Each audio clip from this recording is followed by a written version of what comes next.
అందరూ కూడా ఒక్కసారి గుడ్డెల మీద చేసి ఆలోచించాలి. ఈ రాష్ట్ర అభివృద్ధి ప్రదాత, మనందరి పాలిటి దైవం, ఈ రాష్ట్రాన్ని అభివృద్ధి పదంలో నడుపుతున్నటువంటి శ్రీ నారా చంద్రబాబు నాయుడు గారి కృషి, మన యువ నాయకుడు, మన యువ శక్తి, కాబోయే ముఖ్యమంత్రి నారా లోకేష్ బాబు గారి ఆశీస్సులతో, నారా లోకేష్ బాబు గారి దీవెనలతో ఈ రోజుకి తల్లికి వందనం. ఎంతమంది బిడ్డలంటే అంతమంది బిడ్డల అకౌంట్ లో చెప్పినట్టుగా వేసిన ఏకైక నాయకుడు మన లోకేష్ బాబు. అందుకే మనందరం ఒకటి కోరుకోవాలి, అతి తొందరలో మన లోకేష్ గారు ముఖ్యమంత్రి కావాలని మనం కోరుకోవాలి.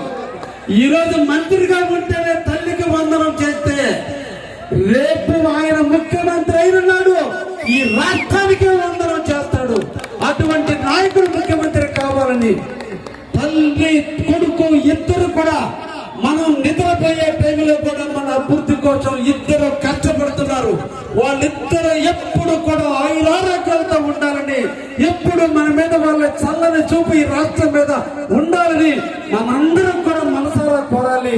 వారి మీద కృతజ్ఞతతో ఉండాలి. చెప్పింది చెప్పినట్టు ఎలక్షన్ ముందు ఏ విధంగా అయితే చెప్పాడో అదే చెప్పిన విధంగా ఈ రోజు ప్రతి ఒక్కరికేసి రుణం తీర్చుకున్న మహానుభావుడు ఎవరన్నా ఉన్నారంటే అది చంద్రబాబు. ఈ సందర్భంగా మీకు